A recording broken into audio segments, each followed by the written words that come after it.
신명기 1장 19절에서 32절 같이 보겠습니다. 우리 하나님 여호와께서 우리에게 명령하신 대로 우리가 호렙산을 떠나 너희가 보았던 크고 두려운 광야를 지나 아모리 족속의 산지길로 가데스 바네아에 이르는 때에 내가 너희에게 이르기를 우리 하나님 여호와께서 우리에게 주신 아모리 족속의 산지에 너희가 이르렀나니 너희의 하나님 여호와께서 이 땅을 너희 앞에 두셨은즉 너희 조상의 하나님 여호와께서 너희에게 이르신 대로 올라가서 차지하라. 두려워하지 말라, 주저하지 말라 한즉 너희가 다 내 앞으로 나와 말하기를 우리가 사람을 우리보다 먼저 보내어 우리를 위하여 그 땅을 정탐하고 어느 길로 올라가야 할 것과 어느 성읍으로 들어가야 할 것을 우리에게 알리게 하자 하기에 내가 그 말을 좋게 여겨 너희 중에 각 지파에서 한 사람씩 12를 택하매 그들이 돌이켜 산지에 올라 에스골 골짜기에 이르러 그곳을 정탐하고 그 땅의 열매를 손에 가지고 우리에게 돌아와서 우리에게 말하여 이르되 우리의 하나님 여호와께서 우리에게 주시는 땅이 좋더라 하였느니라. 그러나 너희가 올라가기를 원하지 아니하고 너희 하나님 여호와의 명령을 거역하여 장막 중에서 원망하여 이르기를 여호와께서 우리를 미워하심으로 아모리 족속의 손에 넘겨 멸하시려고 우리를 애굽 땅에서 인도하여 내셨도다. 우리가 어디로 가랴? 우리의 형제들이 우리를 낙심하게 하여 말하기를 그 백성은 우리보다 장대하며 그 성읍들은 크고 성곽은 하늘에 닿았으며 우리가 또 거기서 아낙 자손을 보았노라 하는도다 하기로 내가 너희에게 이르기를 그들을 무서워하지 말라, 두려워하지 말라. 너희보다 먼저 가시는 너희의 하나님 여호와께서 너희 애굽에서 너희를 위하여 너희 목전에서 모든 일을 행하신 것 같이 이제도 너희를 위하여 싸우실 광야에서도 너희가 당하였거니와 사람이 자기의 아들을 안는 것 같이 너희 하나님 여호와께서 너희가 걸어온 길에서 너희를 안으사 이곳까지 이르게 하셨느니라 하나 이 일에 너희가 너희의 하나님 여호와를 믿지 아니하였도다. 아멘. 빠른 길이라는 제목으로 말씀을 드립니다.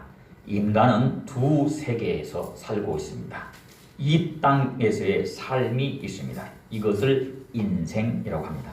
또 죽음 너머의 삶이 있습니다. 이곳에는 영생, 천국이 있고 영벌, 지옥의 삶이 있습니다. 이 중에 이 땅의 인생길을 걸어가는 길로 표현하고 있습니다. 가수 최희준 씨가 부른 노래 인생은 나그네 길이 있고 1972년에 개봉된 영화 인생은 나그네 길도 있습니다. 대중가요나 영화에서 인생을 걸어가야 하는 길로 표현하고 있는데 어떤 길이냐? 나그네 길이라는 겁니다. 나그네 길입니다. 나그네는 지나가는 손님입니다. 뜨내기입니다. 이 땅에서의 삶은 지나가는 길이라는 것입니다. 이 땅이 목적지, 전부, 끝이 아니라는 겁니다. 그렇다면 목적지는 어디인가? 최종 도착점은 어디인가? 성경이 가르쳐 줍니다. 전도서 12장 7절 영은 그것을 주신 하나님께로 돌아간다 라고 말씀했습니다. 인생은 정처 없이 가는 떠돌이가 아닙니다. 가는 곳이 분명히 정해져 있습니다. 하나님께로 돌아가서 심판을 받습니다. 그때에 천국과 지옥으로 갈라지게 되고 또 천국에서의 삶도 상급의 심판이 그때에 이루어지게 됩니다. 하나님 앞에 돌아가기까지의 삶이 이 땅에서의 나그네 길인 것입니다. 인생을 나그네 길이라고 말한 곳은 성경이 먼저입니다. 창세기 47장 9절 야곱이 바로에게 이르되 내 나그네 길의 세월이 130년이니이다. 창세기가 기록된 지가 지금부터 3500년 전에 벌써 인생을 나그네 길이라고 밝히고 있습니다. 이렇게 우리들이 가야 하는 인생길, 이 인생길에는 험한 길이 있고 평탄한 길이 있습니다. 창세기 24장 21절 평탄한 길이 있고 창세기 47장 9절 험한 길이 있습니다. 또 빠른 길이 있고 돌아가는 길도 있습니다. 인생길은 한 번밖에 없습니다. 두 번의 인생을 사는 사람은 없습니다. 그리고 인생길은 되돌아서 다시 갈 수 없습니다. 지난 과거를 돌이킬 수가 없습니다. 그래서 선택을 잘 해야 합니다. 그리고 좋은 길로 가기를 원합니다. 험한 길보다는 평탄한 길로 가기를 원합니다. 그러면 어떻게 해야 평탄한 길을 갈 수 있을까요? 여호수아서 1장 8절입니다. 이 율법책을 묵상하고 지켜 행하라. 그리하면 내 길이 평탄하게 될 것이며 내가 형통하리라. 평탄한 길은 말씀 따라 가는 곳에 있음을 믿으시기 바랍니다. 자기 생각이나 욕심을 따르면 험한 길이 됩니다. 야곱이 험악한 세월을 살았는데 그 원인은 욕심 때문입니다. 형의 축복권을 인간의 방법으로 가지려다가 험한 길에 빠진 거예요. 하나님께 맡기면 하나님이 알아서 해주시고 그 길이 평탄한 길인데 야곱은 급해서 욕심부리다가 험한 인생길에 빠졌습니다. 큰 전쟁을 앞에 두고 있는 여호수아에게 형통할 수 있는 길을 가르쳐 주었습니다. 그것은 말씀에 순종하여 사는 것입니다. 그러면 하나님이 함께 하십니다. 하나님이 함께하면 그 길은 평탄한 길이 됩니다. 그곳에 형통함이 있습니다. 오늘 본문 말씀을 통해서 빠른 길, 지름길과 돌아가는 길, 고생길에 대해서 살펴보고자 합니다. 빠른 길을 갈 것인가? 돌아가는 길을 갈 것인가? 지름길로 갈 것인가? 고생길로 빠질 것인가?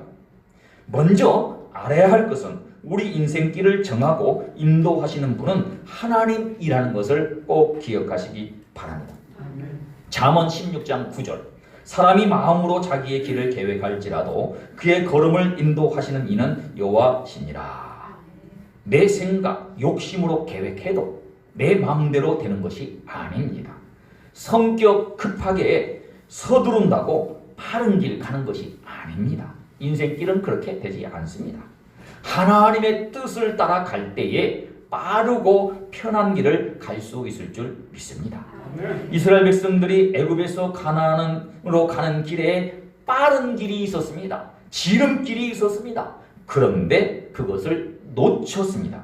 그리고 돌고 돌아서 고생하다가 돌아가는 길을 가게 됩니다. 빨리 갔으면 출애굽한 지 1년 2개월째 가나안에 들어갈 수 있었습니다. 광야 48년 고생 안 하고 쉽고 빠르게 갈 수 있었는데 왜 이렇게 되었을까? 오늘 우리도 교훈을 삼아야 합니다. 우리도 인생길을 걸어가기 때문입니다. 먼저 출애굽의 여정길을 살펴보면 민수기 33장 3절 애굽의 람셋에서 출발할 때가 1월 정월 15일이었습니다. 그리고 출애굽기 19장 1절 출애굽한 후 3개월이 되던 날에 시내 광야에 도착했다고 했습니다. 이 시내 광야에서 1년 정도 머물게 됩니다. 민수기 10장 11절 12절에 보면 시내 광야에서 떠날 때가 출애굽한 지 2년 2월 20일이라고 했습니다. 그러니까 정확하게 이제 거의 1년이 되죠. 그때에 1년 동안은 매우 중요한 일을 합니다. 출애굽기 20장에 10계명을 줍니다. 10계명을 줍니다. 이 10계명은 그냥 단순한 계명이 아니에요. 출애굽기 24장 7절 언약서라고 합니다. 계약서입니다. 언약서, 계약서. 참 중요하죠. 자, 그러면 어떤 계약서이냐? 하나님은 이스라엘의 하나님이 되고 이스라엘은 하나님의 백성으로 살아가는 계약서예요. 이 계약서를 잘 지킬 때 축복과 평안이 있습니다. 시내산을 중심으로 시내 광야에서 1년 정도 있으면서 하나님만 섬기며 사는 백성이 되도록 신앙 교육을 한 겁니다. 이러한 교육이 있어야 가나안 땅에 들어가서 말씀대로 살 수가 있기 때문입니다. 그래야 적과 꿀이 흐르는 풍요한 삶을 누릴 수가 있습니다. 가나안 땅 무조건 빨리 들어간다고 되는 게 아니라 그곳에서 누리고 살려면 말씀을 잘 교육해야 되는데 이게 시내산 광야에서 1년 교육이었어요. 자, 이렇게 준비를 마치고 도착한 곳이 19절 말씀, 오늘 말씀 19절 가데스 바네아입니다. 이 가데스는 히브리어로 카도시인데 성별, 구별이라는 뜻이고 또 바네아는 성소, 특별한 곳이라는 뜻입니다. 이곳은 가나안 최남단 입구입니다. 바로 이제 가나안 땅이에요.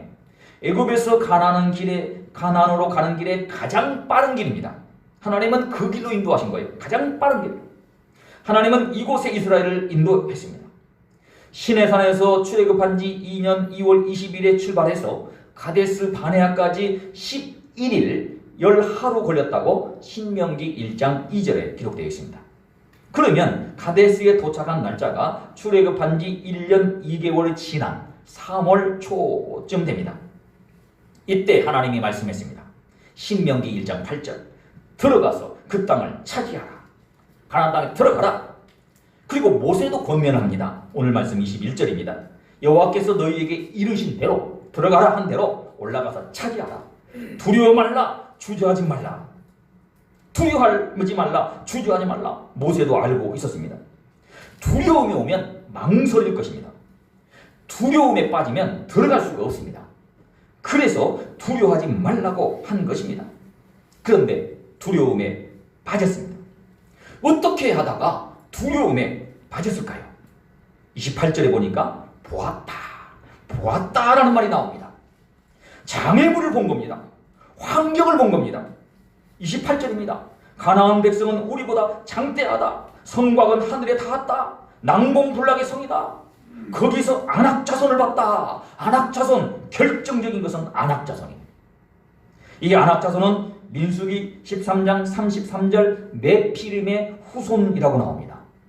이 네피림은 창세기 6장 4절 인류 초기부터 있던 고대의 거인족입니다. 노아라는 영화에 보면 거인족이 나와 있죠. 바로 이 네피림이에요.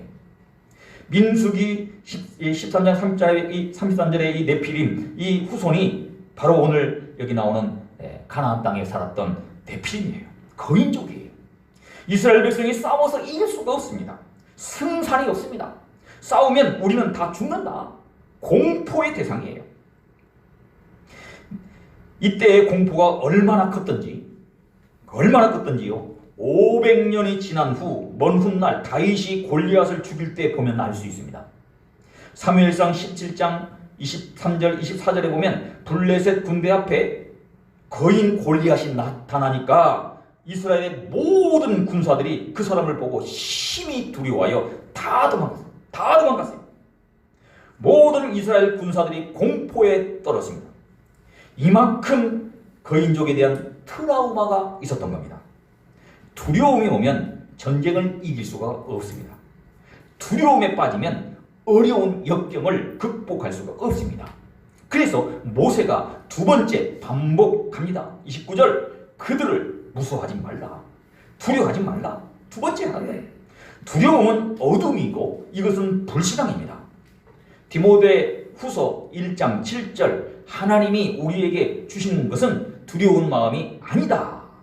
두려운 마음이 오는 건 하나님이 주신 게 아니라는 거예요. 그렇다면 어떻게 두려움을 이길 수 있는가? 먼저는 인간은 누구나 약하고 두려움에 빠질 수 있다는 것을 알고 인정해야 합니다. 나는 두려워하지 않는다. 그러면 빠지는 거예요. 누구나 우리는 약합니다. 창세기 15장 1절 믿음의 조상 아브라함도 두려워했습니다. 창세기 26장 9절 약속의 씨인 이삭도 두려워했습니다. 야곱도 창세기 32장 11절 두려워했습니다. 창세기에 그 유명한 3대 족장 모두 두려워했습니다. 그렇다면 어떻게 두려움을 벗어 던질 수 있을까요? 하나님을 바라보는 것입니다. 환경을 보면 두려움에 빠집니다. 그때 눈을 들어 위를 봐야 합니다. 위에 계신 하나님을 볼 때 두려움은 사라지고 평안함이 온다는 사실을 믿으시기 바랍니다. 요한 1서 1장 5절에 보면 하나님은 빛이시라 했습니다. 빛은 어둠을 몰아냅니다. 빛이신 하나님을 향해 집중할 때에 어둠에서 오는 모든 두려움도 사라집니다. 모세도 이 방법으로 두려움에 빠진 백성을 권면합니다. 28절 두려움에 빠져 낙심한 자들에게 29절 두려워하지 말라고 말합니다.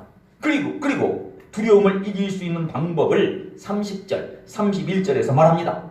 하나님을 바라보라는 거예요. 하나님을 바라보라는 거예요. 하나님을 바라보는 거예요. 어떻게 하나님을 바라보느냐? 우리 눈으로 보는 게 아닙니다. 하나님을 인간의 눈으로 볼 수 없습니다. 말씀을 통해서 하나님을 보는 것입니다.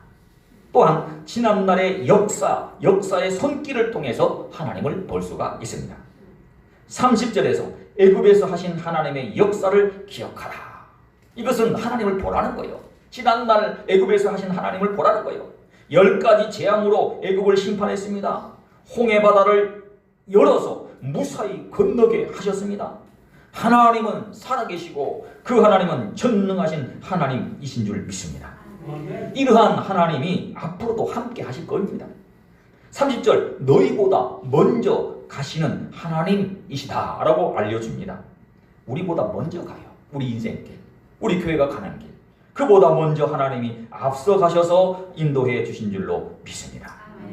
이스라엘 군대보다 앞서 가셔서 하나님이 다 작업을 해 놓으셨습니다. 손 봐놨어요. 그러니까 손 본 거예요. 손 봐놨어요. 여호수아서 2장 24절에 보면 그 땅 모든 주민이 우리 앞에서 간담이 녹더이다. 이스라엘 군대가 들어가기도 전에 아예 그냥 주눅이 들어서 간담이 녹아버렸어요. 눈앞에 적군이 있지만 두려움에 빠진 적군은 힘이 없습니다. 쉽게 승리할 수가 있습니다. 그리고 31절에 하나님은 광야에서 함께 하신 하나님을 보여줍니다. 그 하나님은 어떤 분이냐? 31절 너희가 걸어온 길에서 너희를 안으사 이곳까지 이르게 하셨느니라. 안았다라는 말이 2번 나오죠. 부모가 자녀와 함께 위험한 길을 걸으면 부모는 자녀를 품에 안고 갑니다. 하나님께서 이스라엘 백성들을 이렇게 안고 인도하셨습니다. 30절 애굽에서 하나님은 전능한 하나님으로서 어떠한 문제도 걱정하지 마라. 전능하신 하나님이 함께한다 라는 것이고, 31절 광야에서 하나님은 사랑의 하나님으로서 우리를 책임지고 보호해 주실 것을 보여주고 있습니다. 사랑의 하나님을 가장 실감나게 표현한 것이 31절 아들을 가슴에 안고 걸었다라는 겁니다. 자, 이 안았다는 말이 2번 반복된 것은 반복해서 강조한 것이고 중요하다는 거예요. 이 세상에서 가장 큰 사랑은 자녀를 향한 부모의 사랑입니다. 그 표현을 31절에서 사용한 것은 27절에 백성들이 하나님을 의심했기 때문입니다. 하나님은 우리를 버렸다. 하나님이 나를 버렸다. 하나님이 우리를 미워해서 아모리 족속의 손에 멸하려고 하신다라고 원망했습니다. 지금 거꾸로 가고 있습니다. 거꾸로. 신명기 1장 8절 가나안 땅에 들어가서 점령하라고 하나님이 말씀했는데 오히려 27절 하나님이 우리를 죽이려 한다, 멸하려 한다 생각한 거예요. 이것은 불신앙입니다. 그래서 32절에 이 일에 너희가 하나님을 믿지 아니했다. 바로 문제는 믿음이라는 거예요. 믿음의 문제가 있다는 거예요. 환경이 문제가 아닙니다. 믿음의 문제입니다. 장애물이 문제가 아닙니다. 믿음의 문제입니다. 안악자손이 문제가 아니에요. 믿음이에요. 믿음이 없으면 어떻게 되는가? 믿음을 키워야 합니다. 믿음을 강화시켜야 됩니다. 그것이 광야 훈련이에요. 40년 연단의 과정이에요. 결국 이것은 돌아가는 길이에요. 돌아가는 길. 그리고 고생길이에요. 고산길. 19절 가데스 바네아에서 빠르고 쉽게 가나안에 들어갈 수 있었는데 믿음이 없어서 빠른 길을 놓쳤습니다. 그리고 40절 너희는 방향을 돌려 광야로 들어갈지니라. 지금 19절에 가나안 땅 축복의 길로 들어갈 수 있었는데 40절에 광야의 고생길로 들어가게 되었습니다. 이것을 40절에 보면 방향을 돌려라. 하나님은 우리를 이끌어 가시다가 인도하시다가 때가 되면 또 어떤 문제가 생기면 방향을 돌려버려요.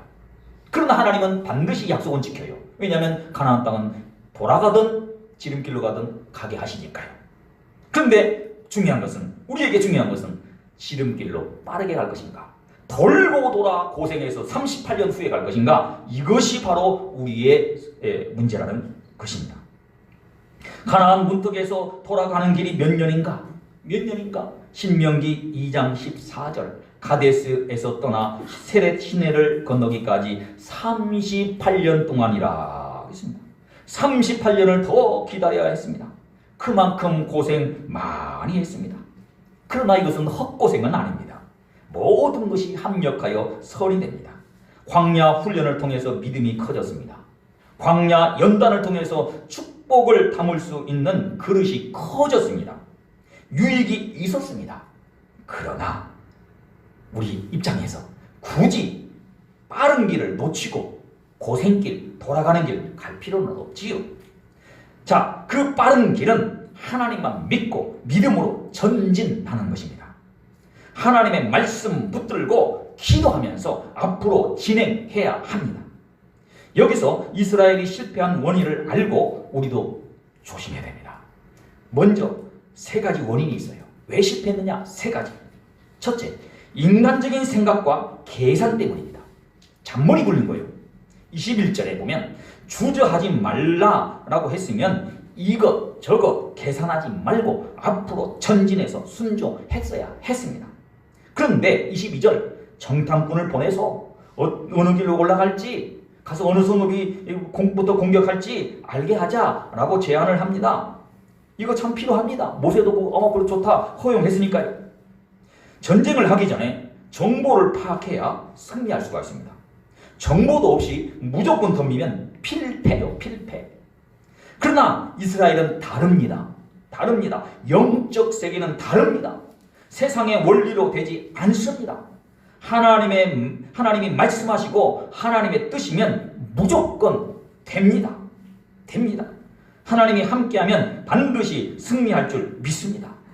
잔머리 굴려서 따지고 계산한 것이 정탐꾼 보내는 것이었는데 이것이 실패의 첫 단추였습니다. 두 번째로는 보는 시각의 문제였습니다. 정탐꾼이 갔다 왔으면 하나님이 하신 일을 봐야 되는데 현실의 어려움, 장애물만 보고 있습니다. 28절 거기서 아낙 자손을 보았노라. 아낙 자손만 보지 말고 아낙 자손을 이길 수 있는 하나님의 능력을 볼 줄 알아야 합니다. 하나님을 바로 보면 장애물이 작게 보이지만 하나님을 보지 않으면 문제가 더 커 보입니다. 이것은 우리 인생길에 우리 한날에 항상 기억하시기 바랍니다. 세 번째, 믿음의 문제입니다. 영적 세계는 믿음으로 결정됩니다. 돈이 아니고요. 어떤 권력이 아니고요. 믿음으로 결정되는 거예요. 그 믿음은 하나님의 뜻을 따르는 거예요. 믿음은요, 내가 원하는 것을 믿는 것이 아니에요. 여기서 믿음은 하나님을 기쁘게 하는 것, 하나님의 뜻을 따르는 믿음이에요. 그래서 보면 홍해 바다 앞에서의 믿음은 출애굽기 14장 13절 가만히 기다리는 거예요. 홍해 바다 앞에서 그랬죠. 출애굽기 14장 13절 너희는 가만히 있어서 여호와의 구원을 보라. 가만히 기다려야 돼요. 그러면 하나님이 역사할 거예요. 근데 기다리질 못해요. 급해요. 막 뒤에서 쫓아와요. 죽이려고 해요. 불안해요. 가만히 기다리는 믿음이에요.